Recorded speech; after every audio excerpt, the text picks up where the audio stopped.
राष्ट्रीय पातळीवरील 38वी हिंद केसरी कुस्ती स्पर्धा यावर्षी साताऱ्यातील शाहू स्टेडियम या ठिकाणी 20 नोव्हेंबर ते 23 नोव्हेंबर या कालावधीत पार पडणार होती। मात्र स्थानिक स्वराज्य संस्थांच्या निवडणुकांमध्ये ही कुस्ती स्पर्धा 2026च्या जानेवारी महिन्यात 15 ते 20 तारखेच्या दरम्यान होणार आहे। या महिन्यामध्ये आम्ही 20 ते 23 या दरम्यान हिंद केसरीचे सामने डिक्लेअर केले होते। तशी आमची तयारी चालू होती, पण यामध्ये 6-7 दिवसापूर्वी सरकारने आचारसंहिता लागू केली। नगरपालिका जिल्हा परिषदच्या निवडणुका आता होणार आहेत। आता नगरपालिकेच्या संदर्भात त्यांची आचारसंहिता इथे लागू झालेली आहे।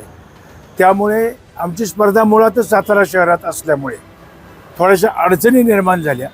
कलेक्टर साहेबांशी आम्ही चर्चा केल्यानंतर संतोष पाटील कलेक्टर साहेब आमच्याशी चर्चा केल्या बोलले की पवारसाहेब आचारसंहितेमुळे स्पर्धेला बऱ्याचशा अडचणी येतील, त्याकरता आपण असलेली स्पर्धा पुढे ढकलावी म्हणजे आम्हाला थोडंसं सोयीस्कर पडेल।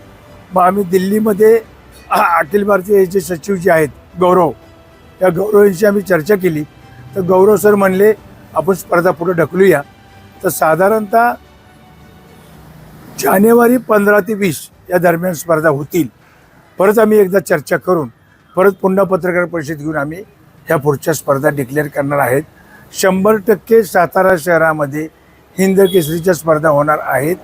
आचारसंहिता संपल्या की आम्ही स्पर्धा आयोजित